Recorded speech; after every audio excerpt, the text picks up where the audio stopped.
주님께서 여러분과 함께 또한 사제의 영과 함께 루카가 전한 거룩한 복음입니다. 주님 영광 받으소서. 21장 12절에서 19절까지의 말씀입니다. 그때 예수님께서 제자들에게 말씀하셨다. 사람들이 너희에게 손을 대어 박해할 것이다.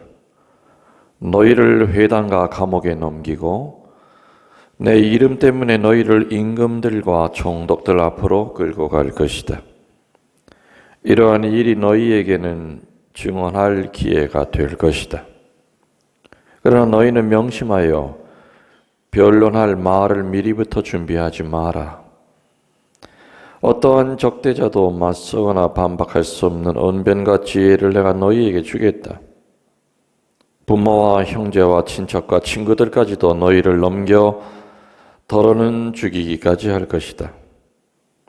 그리고 너희는 내 이름 때문에 모든 사람에게 미움을 받을 것이다. 그러나 너희는 머리카락 하나도 잃지 않을 것이다. 너희는 인내로서 생명을 얻어라. 주님의 말씀입니다.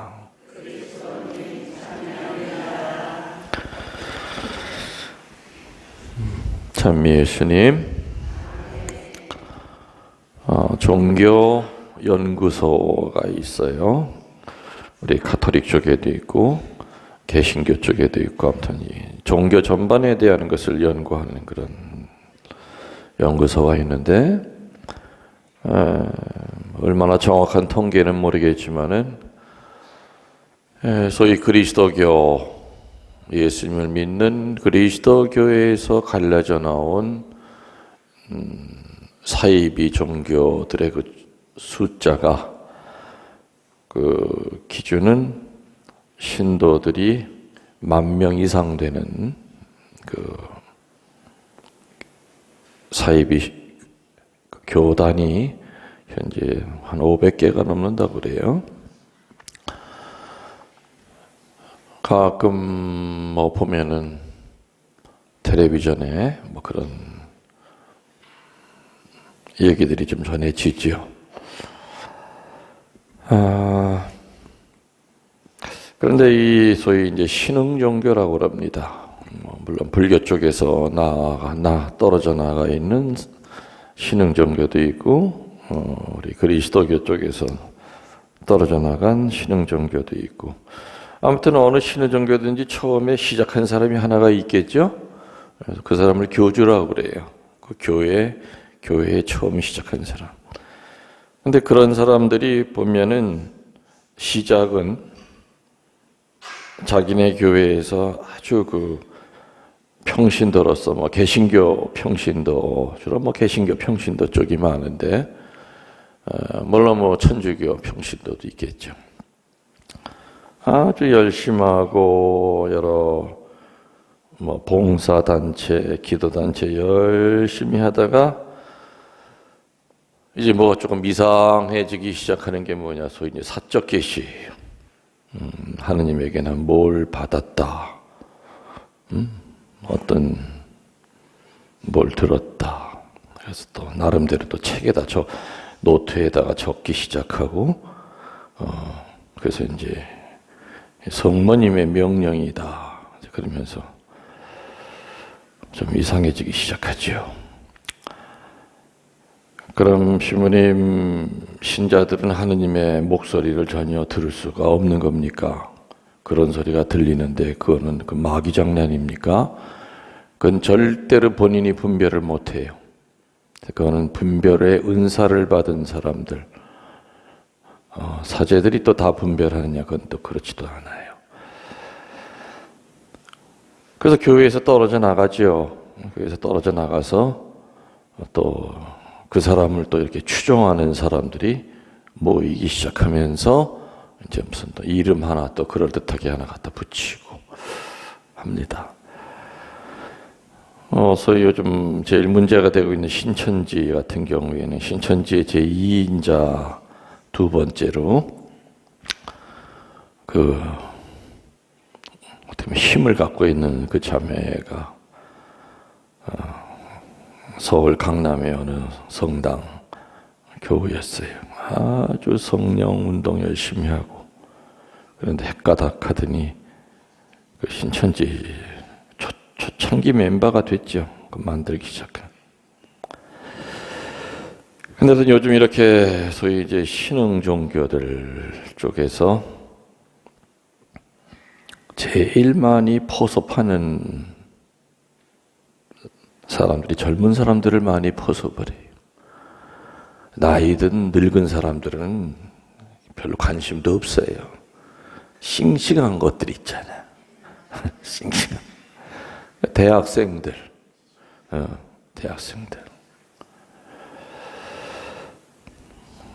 요즘 젊은 사람들 김치 먹어요? 안 먹어요? 안 먹어요.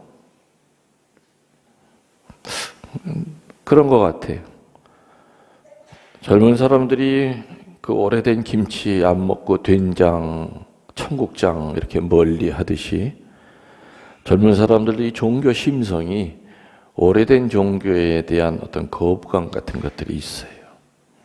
어릴 때는 어쩔 수 없이 뭐 엄마가 무섭고 아빠가 무서워서 끌려 나와서 했지만은 뭐 자기들 나름대로 뭔가 신선하고 피자 같고 햄버거 같고 이런 뭐 상큼한 맛이 없어.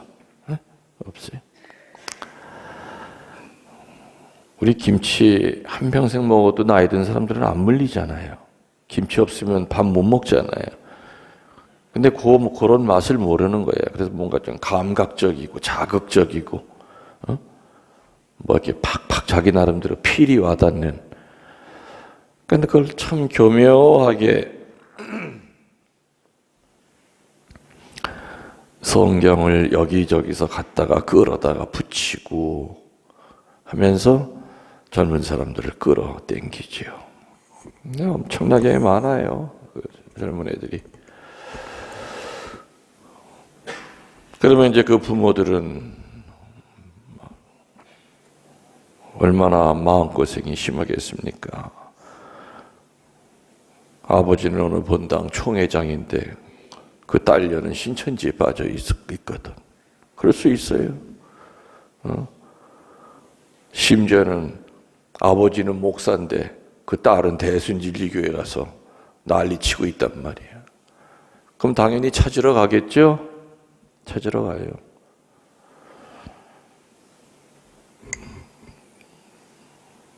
걔네들이 찾으러 온 부모 말 순종해서 순순히 따라 나오느냐? 안 따라 나오죠. 나도 성인인데 왜 내 자유가 있는데 왜 내 종교까지 왜 엄마가 왜 아빠가 왜 관여하느냐? 아버지가 그냥 화딱지가 나니까 그냥 딸 뺨때기를 한 대 때리잖아요. 눈물도 안 흘려요. 바로 그 자리에서 112 신고해버려요. 아버지가 나 폭행했다고. 경찰들이 와서 아버지 끌고 가요. 기도 안 차는 거죠. 근데 그렇게 그 아버지 가슴을 찢어지게 만들어 놓고도 그 죄의식을 못 느끼게끔 하는 거를 이 사이비 집단에서는 바로 오늘 들은 이 성경 구절을 참 많이 이용을 해요. 뭐라고 나와 있어요? 부모와 형제와 친척과 친구들까지도 너희를 넘겨 죽이기까지 할 것이다. 그러나 너희는 머리카락 하나도 잃지 않을 것이다. 참다운 진리를 향하여 너희들이 왔으니 부모들이 너희 박해할 거다 이겁니다. 그러니까는 눈 하나 까딱하지 말고 맞서라 이겁니다. 그 성경 구절을 이제 이런 성경 구절을 갖다가 붙이죠. 그리고 뚜껑이 열린 아버지 엄마 앞에서 걔는 얼마나 침착하게 얘기하는데 또 그리고 뭘 받았다고 그래요? 성경에 나와 있는 대로 변론할 말을 미리부터 준비하지 마라. 어떠한 적대자도 맞서거나 반박할 수 없는 언변과 지혜를 내가 너희에게 주겠다. 이 교회에 들어오고 난 다음부터 그냥 변호사처럼 말이 막 나오는 거예요. 누가 나 박해하면은 맞설 수 있는 언변이 막 나오는 거예요. 이거 참다운 교회고, 저 교주가 참 아버지고, 재림 예수고, 이런 식으로 막 나갑니다. 이 사이비에서 즐겨 써먹는 너희는 나 때문에 모든 사람에게 미움을 받을 것이다 라는 이거는 역사가 2000년이 된 예수님의 말씀이죠. 그 인간들이 인용을 해서는 안 되는 겁니다. 다른 일이면 몰라도 사실 믿음 때문에 부모와 집안 식구들이 서로 갈라지게 되고 고통을 주고 심지어는 죽이기까지 한다니 참으로 가슴 아픈 일이 아닐 수가 없습니다. 신흥종교에서는 바로 이런 식으로 하느님 참되게 믿으려면 당연히 부모 박해한다. 죽음까지도 각오해라. 혈육이 뭐가 그렇게 중요한 것이냐. 성경에도 나와 있지 않느냐. 부모와 자식이 갈라지게 되고 서로가 등 돌리게 되고 아주 교묘하게 이거를 그런 데 갖다 붙입니다.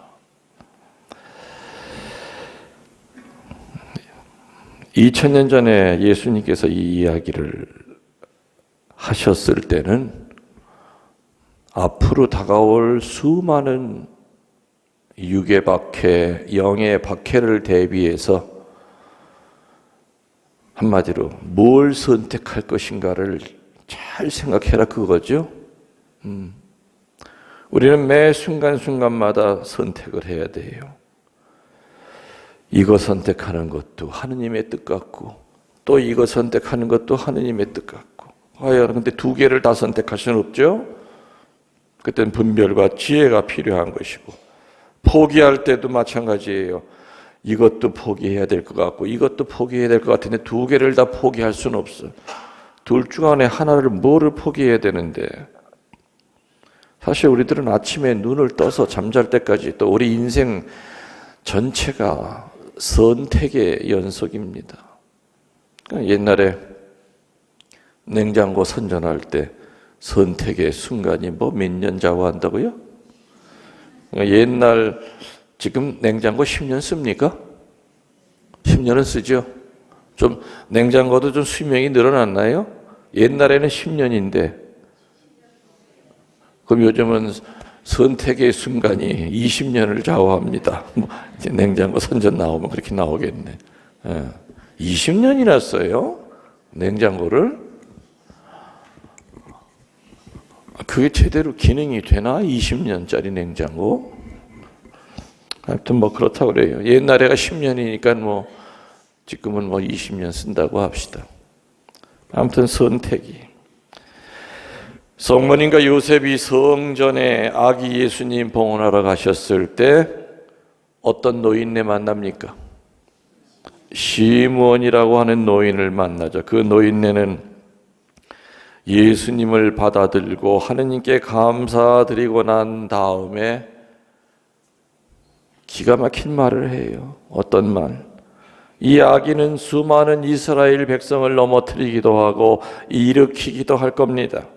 이 아기는 많은 사람들의 반대를 받는 표적이 되어 부모 당신들의 가슴은 예리한 칼에 찔리듯 아플 것입니다. 반대받는 표적. 내 자식이 온 세상 사람들한테 반대받는 표적이 된다 이 얘기예요. 축복을 받으러 간 자리에서 아기를 들고 간 부모에게 이거보다 가슴 아픈 얘기가 어디 있을까? 이 아이는 크게 될 아이예요. 사람들이 다 존경하게 될 그런 아이고 인물입니다. 이것이 아니라 많은 사람들의 반대받는 표적이 될 것이다. 그래서 부모의 가슴은 칼에 찔리듯 예리한 칼에 찔리듯 아플 것입니다. 삼위일체 하느님 중에서 성자께서 인간의 모습으로 이 땅에 내려오는 순간부터 인간들은 선택을 해야 됩니다. 이 세상에 예수님이 오신다고 하는 것은 이제 선택해야 된다는 그 뜻이죠. 그리스도의 말씀이 떨어지는 곳마다 박해와 분열이 일어났었고, 또 실제로 부모와 자녀 간에도 갈라짐은 생길 수밖에 없었습니다. 그러나 사이비 집단에서 아까 내가 얘기한 그런 차원의 것이 아니지요. 예수님이 세우시고 성령이 지켜주시는, 그리고 예수님의 예언대로 나를 따르려면 너의 십자가 져라. 그 십자가 가운데 하나가 바로 세상 것과 하느님 것을 선택해야 될 때는 어느 쪽을 포기해야 되는지를 박해라고 하는 표현으로 얘기해 주시죠. 자, 그러면 그러한 희생을 치르면서까지 마음 아프게 신앙을 지켜야 할 필요성이 있느냐 하는 것이 문제입니다. 희생을 하면서도 신앙을 지켜야 될 필요가 있어요? 없어요? 있죠. 그러니까 우리 한국 천주교에 얼마나 많은 수만 명이 돌아가셨잖아요. 감옥에 끌려와가지고 포졸들이 십자가 땅에다 내 던지고 밟으면 살려줄게. 물론 배교한 사람도 어쩌다 있었지만 대부분은 배교 안 했죠. 문 밖에서는 아이들이 아버지 그거 밟고 우리와 나와 살아. 사실은 잡아온 포졸들이나 잡혀온 천주교 신자들이나 다 한 동네 사람들이에요. 어릴 때 형님하고 하던 사이니까 포졸들도 얼마나 살려주고 싶었겠어요. 형님 빨리 좀 밟고 나서 애들 데리고 살아야지. 형이 죽으면은 쟤네들은 거지가 돼. 그래도 안 밟았어요. 그러니까는 하느님 믿지 않는 사람들이 볼 때는 독한 놈들이죠. 아주 못된 놈들이죠. 인륜을 갖다가 거스리는 놈들밖에 보여줄 수밖에 없는 거죠. 그러나 우리 신자들은 그 순간은 오만 욕을 먹는 그러한 선택이었다 하더라도 뭘 믿었습니까? 내가 주님 위에 주님 배반하지 않고, 그러니까 그분들에게는 단 1초라도 내가 살기 위해서, 내 고통 덜기 위해서 단 1초 1분이라도 배반이라는 건 있을 수가 없었던 거예요. 근데 지금 살아가고 있는 우리들은 참 배반 많이 하죠. 뭐 통계가 나왔듯이 정말 놀랍게도 39% 신자들이 세례받고 난 다음에도 점집이나 철학관을 갔다 온 경험이 있다. 이 중에도 지금 39%는 갔다 왔다는 얘기예요. 표본조사이기 때문에. 고개 숙여도 내 다 알아요, 지금. 안 가는 사람이 안 가죠. 근데 가는 사람은 가고 싶은 걸 어떻게 해. 우리 성당 오려면은 점집을 수도 없이 지나와야 돼. 뭔 일이 안 돼서 열심히 성당에서 기도해도 뭐가 해결이 안 돼. 그러면 이렇게 가다가 오른쪽 눈은 성당을 봐야 되고 왼쪽 눈은 점집이 자꾸 눈에 보이고, 아이고 성당 가도 그냥 답답하기만 하고 기도해도 응답이 없는데 한번 이게 성당에서 기도하는 것이 언제쯤 이루어질까를 점집에 가서 물어볼까?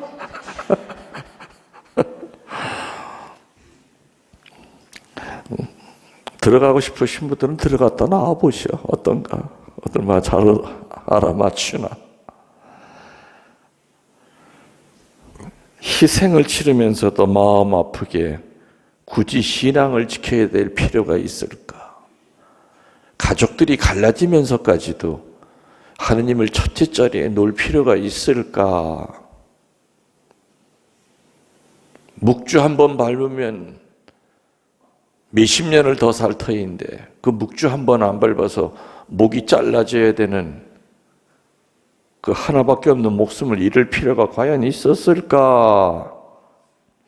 있어요, 없어요? 그렇죠. 가치가 있는 거죠. 왜냐? 믿음이라는 것이 60년, 70년, 80년에 100년도 안 되는 이 짧은 현세의 삶의 문제가 아니기 때문입니다. 영원한 삶의 문제가 믿음이죠.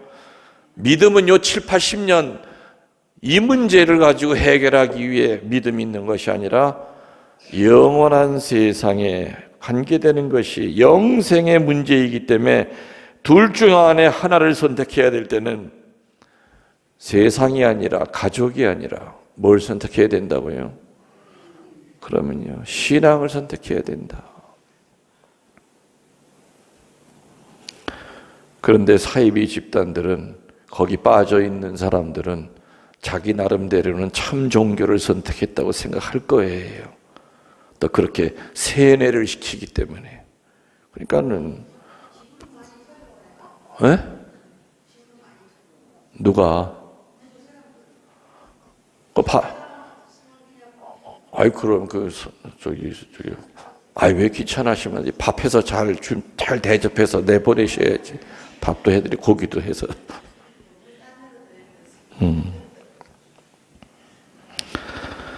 그래서 매 순간, 특히 이 어두운 환난의 시대에는 매 순간 분별이 필요하다는 거죠. 잘 선택해야 된다는 겁니다. 너희는 나 때문에 모든 사람의 미움을 받을 것이다. 너희는 인내로서 생명을 얻어라 라는 말로 오늘 복음이 끝납니다. 분노하면서 생명을 얻어라, 짜증 부리면서 생명을 얻어라가 아니라 인내로서 생명을 얻어야 된다. 앞으로 점점점 더 사이비 집단은 더 늘어날 겁니다. 그리고 소위 자칭 하느님의 계시를 받았다고 하는 인간들의 숫자들도 점점 더 늘어날 겁니다. 조심해야죠. 대림절을 앞두고 우리 교회는 대림절을 준비시키는 말씀이 계속해서 나오고 있죠? 계속 나오고 있어요. 그래서 오늘 예수님이 하신 그 말씀의 핵심은 선택입니다. 오늘도 여러분들은 남 얘기를 할까 말까 하는 선택에 몇 번씩이나 아마 이렇게 마주치게 될 거예요. 오늘도 기도를 할까 말까 하는 그런 또 갈등의 그 선택에서 또 우리들이 또 마주칠지도 몰라요. 하루에 여러 가지 그 선택 가운데서 영적이고 거룩하고 믿음스러운 쪽으로 우리는 선택하려고 의지를 가지고 애를 써야 된다는 거죠. 이쪽 길은 훨씬 편해요.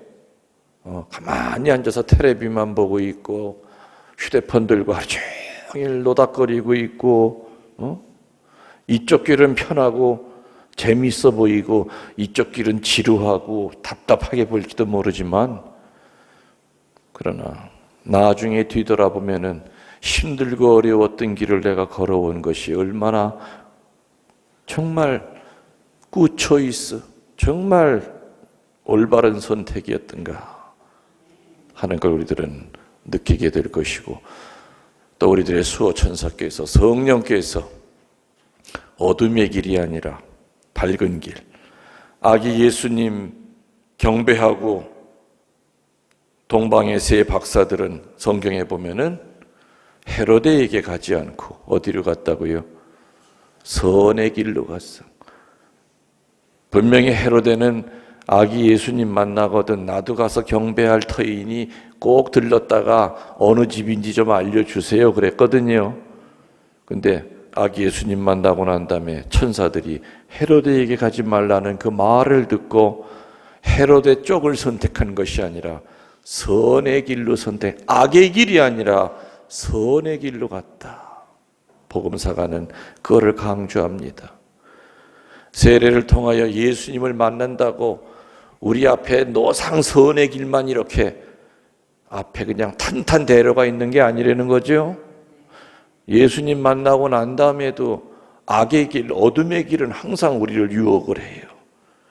그렇지만 내가 어느 쪽으로 발을 돌리냐는 것은 우리의 기도와 그리고 하느님에 대한 그 사랑이 충만할 때는 저쪽 길에다가 아무리 꿀을 발라놔도 우린 쳐다보지도 않고 오로지 우직하게, 비록 가시밭길이고 험난한 길이라 하더라도 선의 길, 하느님의 길, 성령의 길을 선택할 수 있다고 하는 거, 오늘 하루도 여러분 좋은 선택하고 영적인 선택하셔서 오늘 하루도 여러분 하루의 삶에 축복이 넘치시기를 기도합니다.